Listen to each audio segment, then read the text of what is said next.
This episode is brought to you by Progressive Insurance. Do you ever think about switching insurance companies to see if you could save some cash? Progressive makes it easy. Just drop in some details about yourself and see if you're eligible to save money when you bundle your home and auto policies. The process only takes minutes, and it could mean hundreds more in your pocket. Visit Progressive.com after this episode to see if you could save. Progressive Casualty Insurance Company and Affiliates. Potential savings will vary. Not available in all states. Most people don't realize how much of their personal information is being bought and sold every day. Data brokers are making billions pulling details about you from public records and the internet, then packaging and selling it, usually without your consent. That's how your information lands in the hands of scammers, spammers, even stalkers. That's where Aura comes in. Aura actively removes your data from broker sites and keeps it off. They also instantly alert you if your information shows up in a breach or on the dark web. But Aura goes beyond data protection. With one app, you get a VPN, antivirus, password manager, spam call protection, dark web monitoring, and even up to $5 million in identity theft insurance. All backed by 24/7 US-based fraud support. Other companies might just sell credit monitoring or just a VPN. Aura gives you all of that together at the same price competitors charge for just one service. Start your free trial today at aura.com/prevent. Protect yourself now at aura.com/prevent.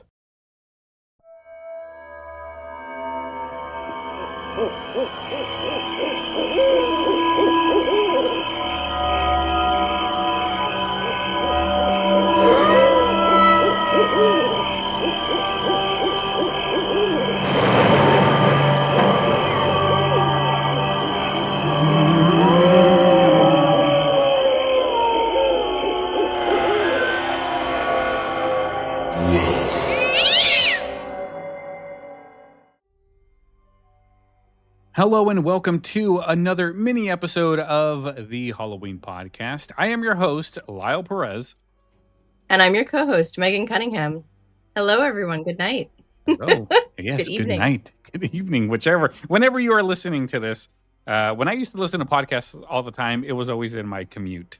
So happy commuting to those that are in your car right now. Hopefully it's nighttime and you're driving home in the middle of the night and you're listening to the Halloween podcast to put you in that spooky mood for your hour-long commute or whatever it is. I think the average commute time is 40 minutes or so in the U.S. Something like that. Yeah. So yeah, that is I hated commuting.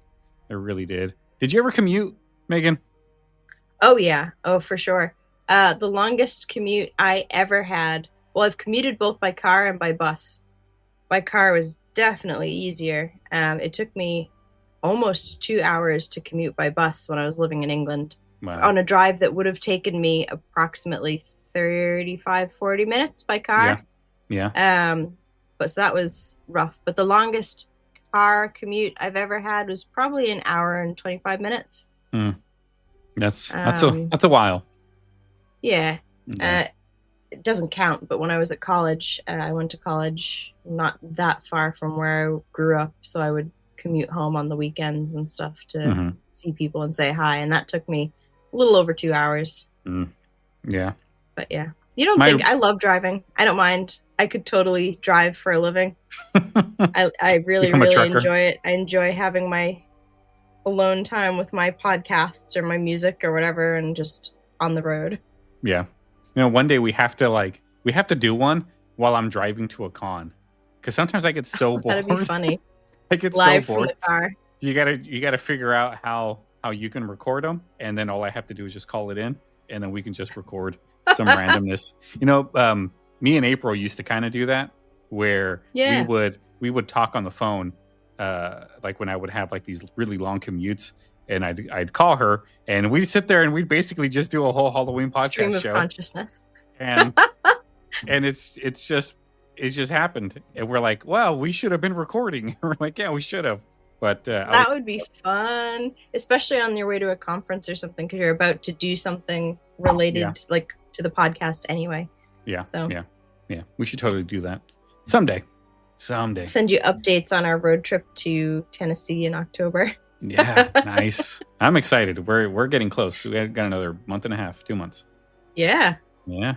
It'll be a lot of fun. All right. Perfect. All right. So let's have some zombies. Yes. Today, guys, we are going to listen to another old time radio show. And this one is zombies to go with our zombie week. So we really hope you guys have been enjoying all of the zombie content that we had. We had that Monday update, which had the Resident Evil news, which was a fluke. I didn't really plan that. It just happened. We had Lou Temple. He was a good interview for Wednesday. You know him, Axel from The Walking Dead, more zombies. And he was also in that other zombie movie. What was it? Silent Night, Zombie Night, or something like that. I don't know. I didn't watch it. It was. Hang on. I've got my note here. It was Silent Night, Walking Night. Ah, yeah. And then we had the real life case of, what was his name? I can't even remember anymore. Claire Weiss. He was on. It was yesterday. Oh wow. Yeah. You guys got to remember we record these way out of order. We don't record them the days of. So sometimes it's like weeks when we finally put it out. But so today we got this zombie-ish kind of old time radio show, because this show was from like the 30s or 40s. The zombies we know and love, they didn't really come around until George Romero's his Night of the Living Dead series. So that's kind of where we got all of the lore from the zombies eating flesh and all that nasty stuff. But right? Good. All the good things movies that we take for granted now. Yeah. But this time around, we're going to listen to an episode from Lights Out. Lights Out's a really good one. And so excited. Lights Out is it's considered one of the first horror radio series that was out there. It premiered. Premiered on January 3rd, 1934 is when it premiered. Oh, that's so cool. It was created by writer Willis Cooper, and this predates like Suspense and Inner Sanctum, those shows. This is like in the 30s. Not many of these old time radio shows were in the 30s. They were mostly in the 40s and 50s. So Willis Cooper is the one who started it, and the series was later revived by Arch Obler. He is actually the announcer on this one. This is one of the more later ones that we're going to listen to. It's the show that we're going to listen to is called Prophets Unlimited. And this version was originally heard back on July 20th, 1943. So that's when this one aired. And it's a really good story. It does have zombie-ish things in it. I was going to go another route where I was going to pick one that had, it was more a post-apocalyptic. But then I was like, no, let's go with one that has like voodoo zombies and things like that. So I've got my mug. I have my New Orleans mug. Oh, nice. We're ready. We're ready to go. We're ready. All right. So I guess without further ado, we can get started, unless Megan, you got anything else to add? No, just for context. So this was released in 1943. So that was right in the heart of the Second World War. Mm-hmm. So everybody who was listening to this was, experiencing that as well. That was the backdrop. Yeah. And I think, if I remember correctly, this one has a very special advertisement that goes kind of along with that. So let's just... we have advertisements this time? Possibly. I think this is the right one, but we'll see. Oh, that was so cool. I don't want to say yes or no, but maybe. You don't want to get my hopes up. Okay. All right. There may or may not be an advertisement, an original advertisement. All right, guys. We're going to hit play, and we'll stop it whenever we see fit to give you our thoughts, and we'll be back at the end. Here we go. Lights out, everybody.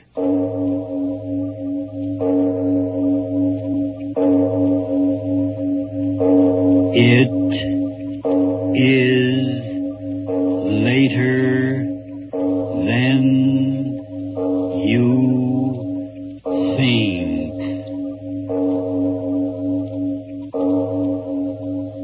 This is Arch Obler bringing you another in our series of stories of the unusual.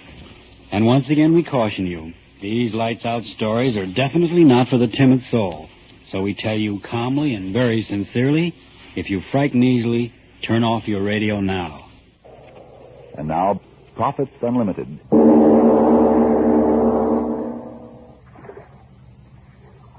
It just doesn't make sense. Don't it, miss? But why must you row me there? I told you, miss, no boat can get past the reef. But surely my grandfather can afford a power boat. Last one sank 5 years ago. Then why doesn't he... Oh, what's the use of asking any more questions? I've asked, and every answer just gets me more mixed up than I was before. It's all very simple, miss. Simple? All just a question of money.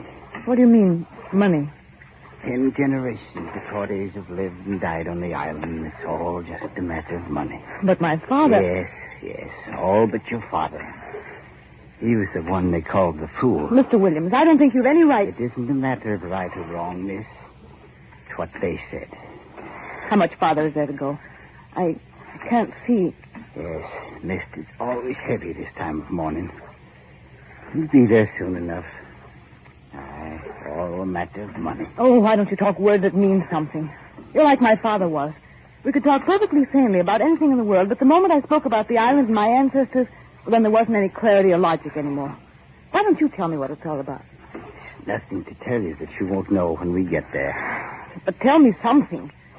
Sun's rising, Mr. Listen. Look, Mr. Williams, for 15 years, ever since I've been old enough to know what it's all about, I've been trying to get some information about my family.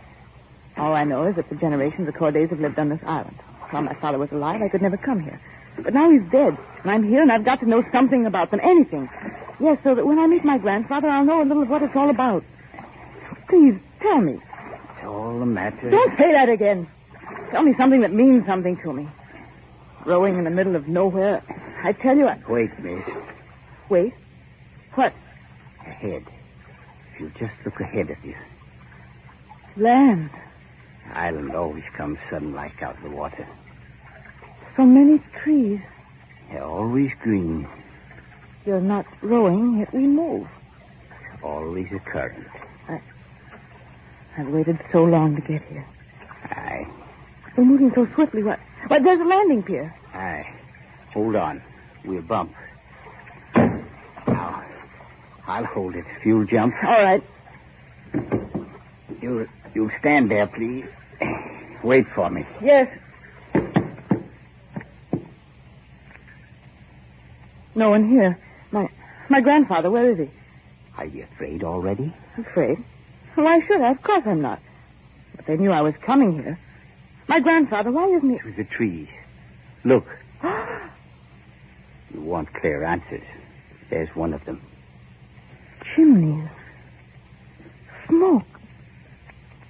Factories. Yes, they are factories, aren't they? Aye. But factories here. Stood there for 10 generations. But on an island in the middle of... Why here? It's all a matter of money. What? Tell me. 330 years ago, Pierre Corday came to this island and built them up. But why here? I'm telling you. I've been telling you all along. A matter of money. You know what money is. Well, it's been the day and the night and the sun and the moon of your family for as long as there's been one of you. Money, aye, and here was the making of it and the horror of it. But why? Let me tell you. You wanted to know. Let me tell you quick.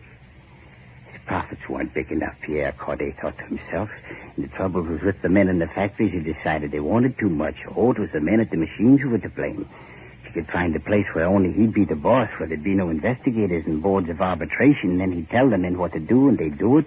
And up with the profits and out with the headaches in an island. Aye, a private island. That was the answer. And this was it? Aye. It. Beyond the jurisdiction of any man but one of the name of Corday. So here he moved his factories, machine after machine, and when everything was set up, he sent out to the places where men walked the streets looking for work, and he said, listen to me, you single ones. You're hungry, so listen to me. I've a place where there's work for you, easy work. Work at the machines, you sit all day, you don't have to think, the machines think for you. Just sit all day and do the same thing over and over and over. I'll pay you well, and I'll pay you regular. Aye, a life job if you do what I say all your lives. And men came here? Aye. Why not? 500 picked ones, all set for life jobs in the factories of Pierre Corday. came here 330 years ago. But why is there smoke coming out of the factories now? 500 of them. And they sat down at the machines and started working, and Pierre Cordray brought women for him to mate with, and my kin was with them. And the machine started turning. But the factories, they're still working. Why? Listen, you wanted me to tell you, so listen. Listen to the rest. 330 years ago, and each had his own bit of work at the machines. One to press a lever here, and the other to turn a screw here. Same work hour after hour, day after day. The months went by, and the profits kept on coming in. But some of them began to get tired of it, tired of the machines. Fools they were from the start. Pierre Corday picked them that way. Still, they got tired. They wanted to get back to the change in life of the rest of the world. Give us hunger, they said, but give us change. They said that, aye. But they didn't get what they wanted. Then why didn't they go away? Where? To drown in the sea? Some did. Then why didn't they rebel? Aye, and some did that. And died for the trying. Died? Aye. They say that of the 500 men who came here at the end of 2 years, half of them had fattened the sharks in the harbor.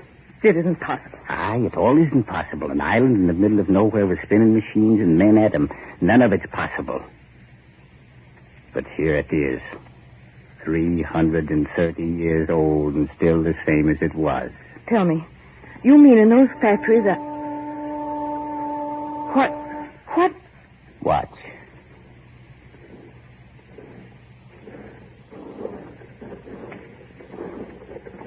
People. Marching. Who are they? 10th generation of them Pierre Corday brought and kept here.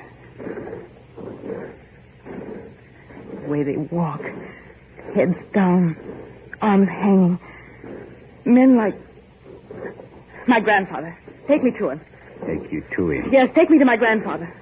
Grandfather's dead. Dead? The island and they belong to you.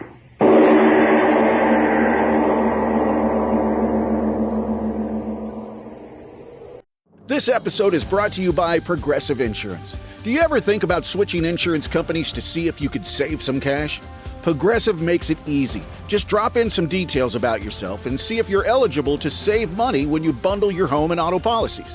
The process only takes minutes, and it could mean hundreds more in your pocket. Visit Progressive.com after this episode to see if you could save. Progressive Casualty Insurance Company and Affiliates. Potential savings will vary. Not available in all states. All right. So it was an inheritance, apparently. And yeah, so far, it's been a pretty good story. What do you think, Megan? You're muted, Megan. Unmute yourself. Sorry, I'm so excited. I forgot to unmute myself. I'm super excited. But firstly, I would just like to say that I really, really love the little warning that they gave at the beginning, where they're like, we calmly and very sensibly tell you that if you frighten easily, it might be best for you not to listen. I just love it. It's so polite. It's the most polite content warning I think I've ever heard. And it's just perfect because it sets you up for, oh, this is going to be good. Like if you're somebody who likes that kind of thing. Yeah. I think I know where this is going. I love how it's playing out. And I love how the guy asks, are you afraid already? As in, by the end of this, you will be afraid. Yeah. But are you afraid already? Yeah. And like it just gets glossed over. So unless you sort of caught it and went, wait a minute, what? You don't kind of fully appreciate that. But yes, oh my goodness. Yeah. I like how the caretaker keeps talking about the ancestor. He says his name like 1,000 times. Pierre Corday. Yes. Pierre Corday, the whole Corday. name. Yes. You know, like Mr. Corday or anything. It's like Pierre Corday. Yeah. So that factory's is just sitting on an island somewhere, and it's been there for 330 years. Man, that is a long time. That I don't understand how maintenance would happen on that building. Because if it's 330 years old and it's a factory and it's on an island, who's gonna do maintenance on it? Like, you gotta bring in more stuff to fix it. I'm sure being on an island, it's going to get constantly rained on. So, yeah, hurricanes, I don't know. etc. Yeah, How would you feel if you were taken to an island and saying, hey, here's your inheritance. Have fun. Oh, I already think I know where this is going, and I don't think she's going to like her inheritance. No. But yeah, let's get back to the story. I'm ready. As they keep reminding us, it's all about the money. It's all a matter of money. Yes. That's why the name of the story is Profits Unlimited. Yes. All right, here we go.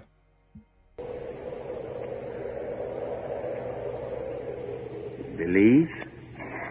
Mrs. Grave is so new. 2 weeks. I buried him myself. Did he send for me before he... No, it was me. You? Me. I knew that you were the last one of them left, and I wanted you here. But why? I said it, didn't I? You're the last Corday. 330 years, and you're the last. Why is the factory working so late? It's the second shift. There are 2 a day. All night? Aye. But why? It's been that way for 330 years. It's not true, none of it. No? I won't listen to you anymore. Wait. Where are you going, girl? Down there. You can't go there now. I'm going to the factory. Talk to them. Find out the truth. All right. Find out for yourself. I want you to do that. Aye. Talk to them.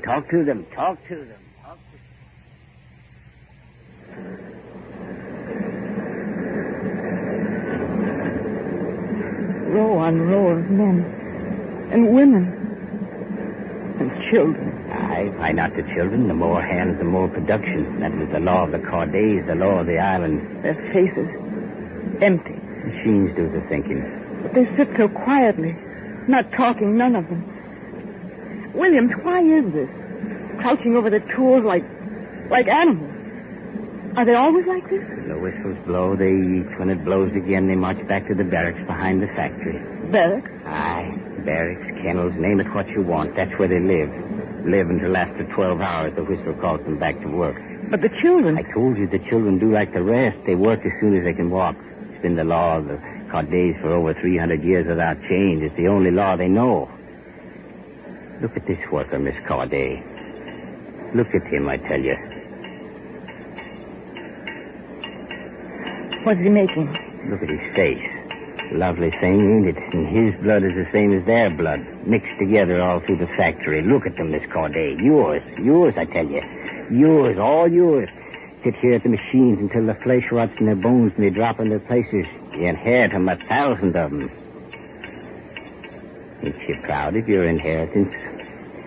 What is he making? What's it matter what they're making? The things they're making ain't been shipped from this island in 100 years. What? Aye, for 100 years they've been at the machines, but it's like a dog chasing his tail without beginning and end. What comes out of the last machine's brought back to the first machine and broken up and started all over again. Why don't they stop? Stop. How can you stop a rhythm that's been in the blood for 10 generations? Why don't they talk? You're scared now, Miss Corday. They'll talk to me. Of course they will. This one.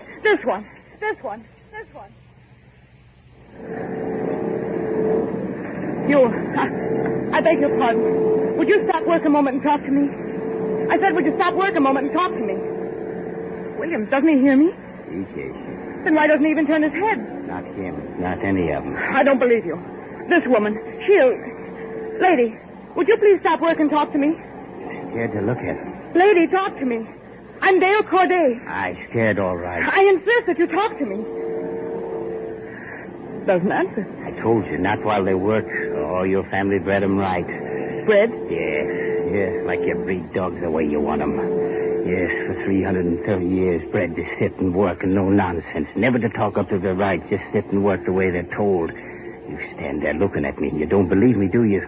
Well, try to get him to stop work. Try to get him to say something to you. Try to get him to act like human beings. Well, they're not human beings. They're workers. Yes, workers for the family of Corday. And what are you going to do about it?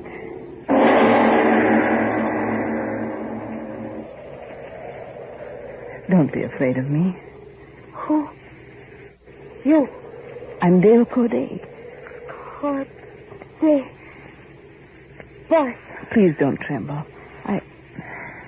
What's your name? Joseph. Joseph what? Joseph. Do you like it here? Like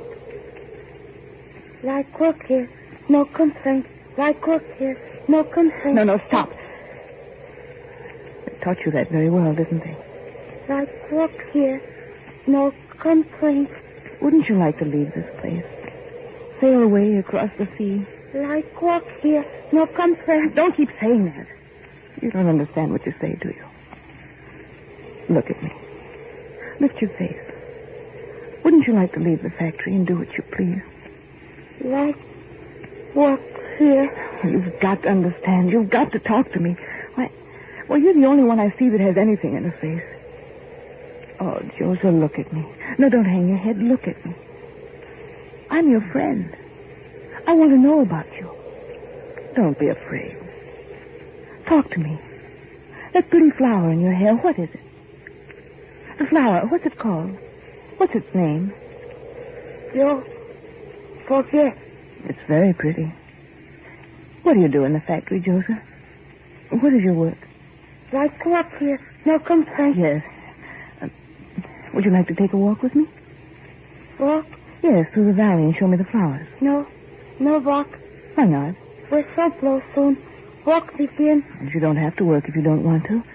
Come on. No, whistle blow soon. But I tell you it's all right. You don't have to No, go. I go. But I want you to stay here. You will stay here. No, let Joe go. You'll stay here and talk to me. You'll stay. I'm only trying to help you. Don't blow. Look out. Jolie. Well, now you'd believe I told you what would happen. She bit me. Like an animal. When the whistle blows, they go to work. It's in their blood. In their blood. I've had enough of that talk. And what are you going to do about it? Close the factories. What? Yes, close them, lock them, shut them out. You say the rhythm of the factories in their blood. All right, I'll stop it. You hear me, Williams? You'll close the factory tonight.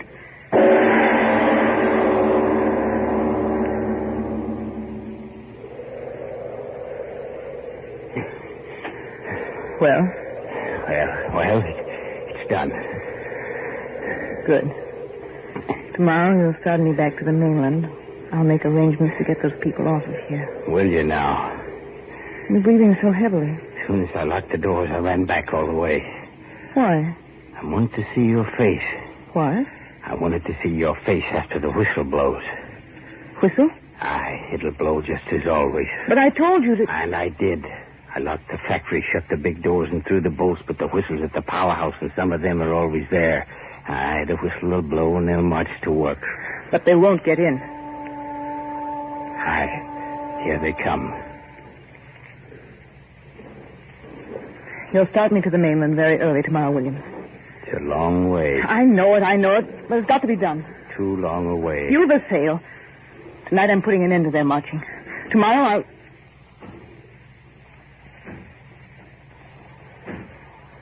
What's that? Williams, don't you hear it? Aye, I hear it. It's from the factory. Aye. As if they were breaking down the doors. Aye. Yes, that's what they're doing. Williams, don't stand there. Go, stop them. Tell them the factory's closed forever. Tell them it's ended.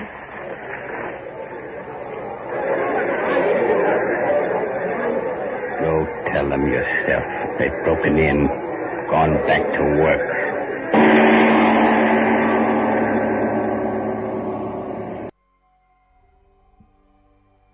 So these zombies wanted to go back to work. Megan, you're muted again. Sorry. It's called Profits Unlimited, and he keeps saying it's all a matter of money. But then he says that literally the last thing that they make on the production line just gets broken down and goes back to the beginning. So it's just busy work. Like, there is nothing being produced. Mm-hmm. Her family are not actually making any money or any profit off of it anymore. Yeah. If they ever were, like, you'd presume with a workforce like that, they would be this really wealthy, moneyed, multi-generational family, but apparently not. So I'm just going, what was the purpose of it all? Like, why? Yeah. I don't know. The fact that it's horrible. Yeah, I don't think they can stop them because she tried. She tried to close down the factory, but then they just broke right in and off they went. They wanted to go. But how about that little zombie boy or whatever it was. I know. I couldn't tell. I thought maybe it was a girl because she talked about a green flower in her hair. Yeah. What wasn't the name? Joseph? That's why I couldn't really hear. Like, I couldn't really tell. It was something like that. Joseph, or I couldn't. Yeah. Something like that. But yeah, they bit her though. Yeah, that's our first like zombie relevant? Connection. Who knows? I thought they the same bit thing. her when she tried to have them walk away from the factory. Yeah. But yeah, all right, let's get to the conclusion. I'm ready. Here we go. Okay, let's do it.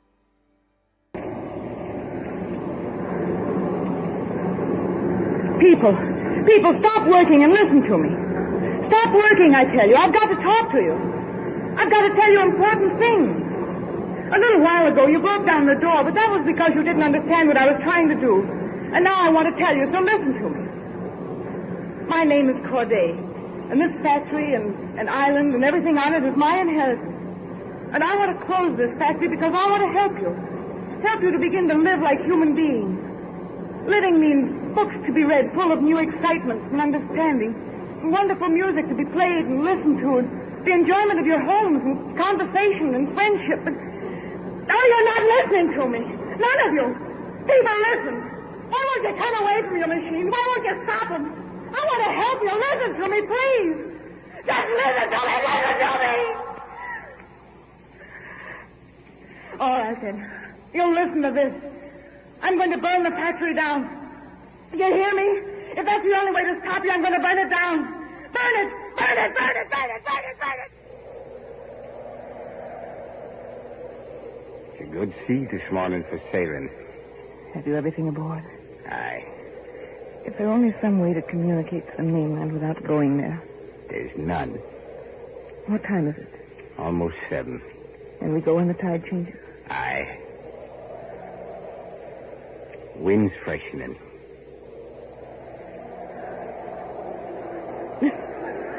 Listen on the wind. You hear it? I hear. What? What do you think? It's them. For 2 days. Never even going home. I heard you say you'd burn it, and they're afraid. Afraid I'd burn their cage until they stay there watching. Watching. One shift works and the other watches. That's how it is. But not their cage alone, Miss Corday. What do you mean? I mean, it's yours. What? One boat on the island. This. And in a couple of minutes more, it won't be here. What are you talking about? You and I are going... That's where you haven't got it straight, Miss Corday. Going, yes, but only me. I've wanted to ask you this for days now. Why are you always trying to frighten me? Now I've done it. Turning, we'd better... The tide... Eh? To go. Yes, I've scared you now, haven't I? Well, say it. Say it. Now, you don't have to. It's in your eyes. Just the thought of being left here with them year after year, nothing but them. It's enough to turn the inside of you white, ain't it? Why do you think I sent for you? I'll tell you, and I'll tell you quick, and then I'm off to sea. I sent for you because I'm a man born different from all the rest that were here. There were 3 kinds, workers, servants, and you Cordays. Well, servant I was, but in the borning of me, a piece of hate got in my heart, and it kept growing through the years. I mean, it's more than I am. A hate for a name and the sound of the name and those that have it, Corday. Well, you're the last of them, and here you'll stay with the sound of them and the sound of the factory grinding in your ears until you're as old as I am. And the hate for Pierre Corday and the rest of his kind is as old as mine is. This is your inheritance. An island and a factory and 1,000 perfect workmen who never want anything for themselves except the bit of food they grow. Who sit at your machines until they rot and die. A perfect inheritance for a Corday. I'll leave it all for you until you rot and die. Williams, come back. You don't understand these people. I want to...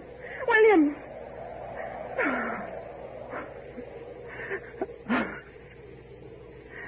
You cry. Me. Joe. Me. Dad. What are you... We're so broke. Me no work. Why? Me want show you. Flower. Oh, my dear. You cry. No. No, I'm not crying. There isn't time. I've so much to tell you. You first, and then the others. One by one. You talk. First, I want to tell you freedom. Say it. Freedom. Freedom. 300 years ago, my people and your people gave it up. My people wanted profits, but they lost their freedom to the machinery they set up to give them those profits. Your people wanted the security of a bare existence, and so, too, gave up their rights as men to the machinery of profit. But now we've got to win that freedom back again for all of us. Freedom.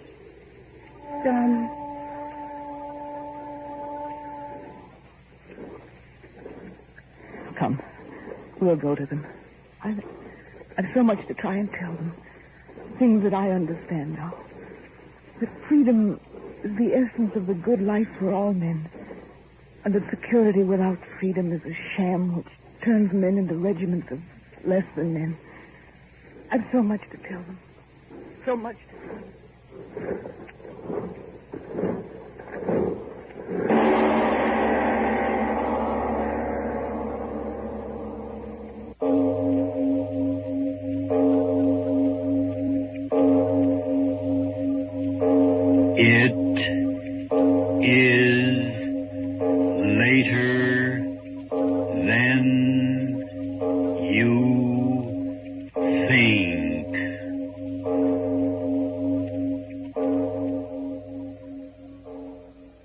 This episode is brought to you by Progressive Insurance. Do you ever think about switching insurance companies to see if you could save some cash? Progressive makes it easy. Just drop in some details about yourself and see if you're eligible to save money when you bundle your home and auto policies. The process only takes minutes, and it could mean hundreds more in your pocket. Visit Progressive.com after this episode to see if you could save. Progressive Casualty Insurance Company and Affiliates. Potential savings will vary. Not available in all states. And that is it. I thought this one was the one with the commercials, but I guess I was wrong. You're muted again, Megan. For the last time. Sorry. No, I will get used to that. I just get so excited. I'm like, blah, blah, blah, blah, blah. Yeah. That was amazing. I didn't see that twist coming at the end. No. I don't know what I thought was going to happen, but I didn't think that was it. No. I did think he invited her there out of, like, less than noble means. As soon as he said it wasn't her grandfather, it was he that sent for her. Yeah. I was like, okay, he's got some kind of an ulterior motive here, and it's not going to be nice. Yeah, he wanted to enslave her. Yeah. That's kind of what I thought. I don't know. One thing I noticed, the zombies eat her, but zombies didn't eat people in this period. No, but one thing that I did notice was she, at one point, when she was around the zombies and they were just continuously doing mindless work, she kept yelling, or she yelled at them that she's trying to help them. Like, let me help you. And then when she said that, I instantly thought of the movie I Am Legend, where Will Smith's character is yelling at the creatures saying, hey, let me help you. Like, I'm trying to help you, but they just wouldn't listen. They were continuously attacking. Yeah, they had no reason. So I thought that was a really cool thing. I'm pretty sure I Am Legend was it already out? I'm talking about the book, not the not the movie. I have no Obviously, idea. the movie was not. I was like, the movie with Will Smith was definitely not out. Yeah, I Am Legend, the novel. 1954. So no, it was not already out. So maybe it could have been an inspiration for. Very good. Very well. Who was it that did it? Was it Matheson? I think that was the author. It was. Richard Matheson. Yep. Yeah. Published August 7th, 1954. Yeah. So it could have been an inspiration. I mean, that's very close, or in my opinion. But yeah. I feel like at least part of the inspiration for this must have come. So during the Second World War in America, there was unprecedented factory activity. Mm-hmm. And there was also quite a lot of anxiety around that. Like we think of wartime factory stuff and we think of Rosie the Riveter and all that other stuff. But that came as a direct result of trying to counteract or counterbalance those fears. Mm-hmm. And there were so many different things. Like they were talking about, the masculinization of women, the collapse of the traditional family. There were race tensions as a result because African American workers were brought into these roles that they were previously banned from. The soldiers who were at war were going, do I even have a job to come home to? So there was actually a lot of factory-centric anxiety during this exact period. So I'm wondering if some of that, and a lot of the listeners would have been factory workers who were working close, factories were open pretty much 24/7 with lots of shifts and stuff for the first time in a very long time. So yeah, I'm wondering if a lot of that fed into this and would have made it even more relatable to the listeners at the time. Right. Yeah. That's my thoughts. Yeah, I like how she had her moment of realization. Like, no, I don't want to be a part of this. Like, yeah, my family was terrible, but I don't want this. I want to close this. But the zombies mindset was just like, I need to get back to work. I don't know anything else. Like, this is all I want to do. And that little boy or girl, whatever it was like, here, if you want some flowers. I was like, what? And I feel like maybe that's a little grain of hope because instead of just repeating the same thing again and again, that child seemed to exhibit some level of change to the point where they sought her out and were interacting with her. And then she ends it off with, I'm going to try and teach you guys these things. Yeah. So maybe one at a time over the rest of her life, there's some kind of little deprogramming that she can do for people. I don't know. But then they're still all stuck there. So has she actually helped them, or has she just made them more miserable? I don't know. It's hard to explain. Yeah. Because they presumably they're zombies, so they have the lights are on, but nobody's home. Yeah. So they don't really know what's going on, and it would be hard to say whether they would be happy or unhappy with their lot because there's nothing there. Yeah. They don't have emotion. But if she suddenly makes them more human, is she actually helping them? I don't know. Yeah. These are the big questions. Who knows? So did the story change the way you think about zombies? I don't know if it changed the way that I think about zombies, but I can understand why they set zombies in a factory setting. Yeah. I get that. I've worked in sort of line maintenance jobs where you're just repetition. And you do, you joke, you're like, oh yeah, I feel like a zombie. But literally, these people are zombies. Yeah. But yeah. So it didn't necessarily change my understanding of zombies, but it made complete sense to me why they used that as a way of expressing what was going on. Yeah. I still don't understand how her family... So someone obviously had remorse before her time because they're not making any money off it anymore. If they had zero remorse, presumably her family, like I said, would be fabulously wealthy and living off the labor of these poor zombie enslaved people. Yeah. But someone somewhere along the line was like, we're not going to make any more profit off of this. We're just going to have them break what they make and start over. Yeah. Doesn't tell us who. But yeah. This story has a lot of unanswered questions.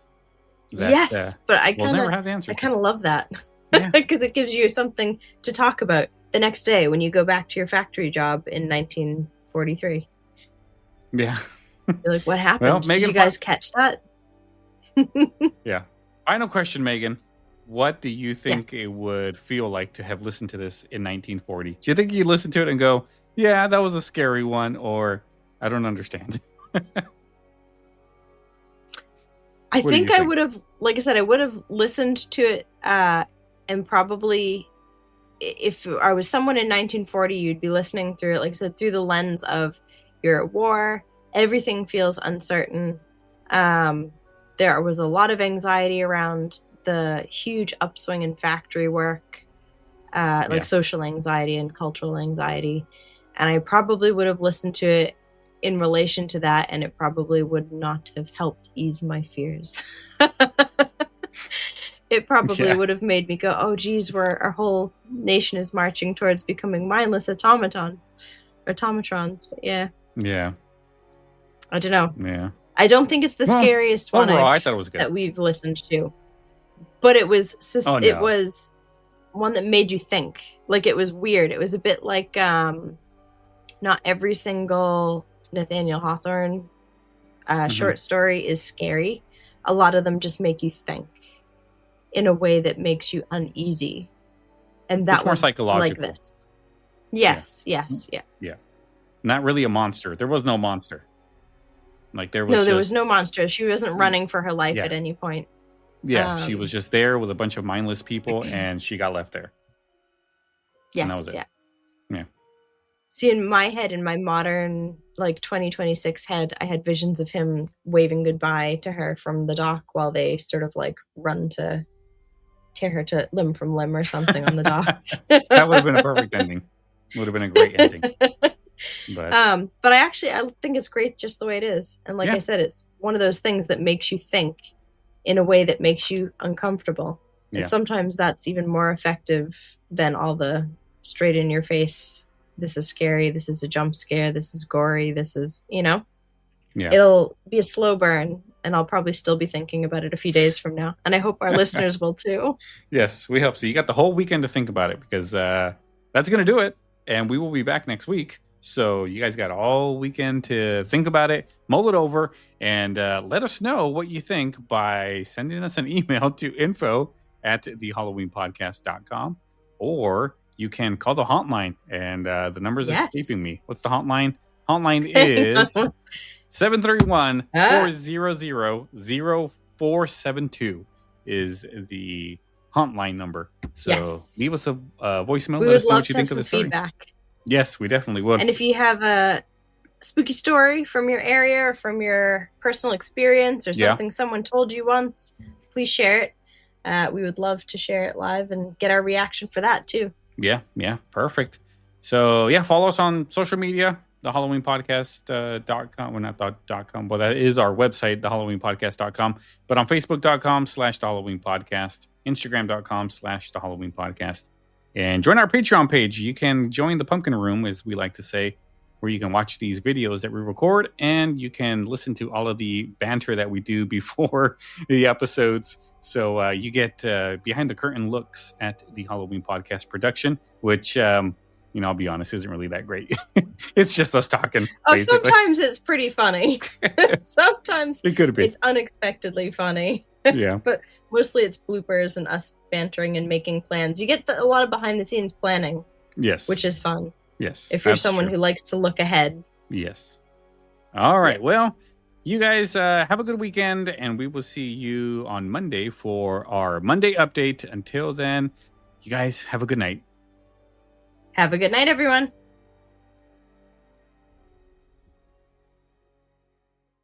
Insurance isn't one size fits all. That's why drivers have enjoyed Progressive's Name Your Price tool for years now. With the Name Your Price tool, you tell them what you want to pay, and they'll show you options that fit your budget. So whether you're picking out your first policy or just looking for something that works better for you and your family, they make it easy to see your options. Visit Progressive.com. Find a rate that works for you with the Name Your Price tool. Progressive Casualty Insurance Company and Affiliates. Price and coverage match limited by state law.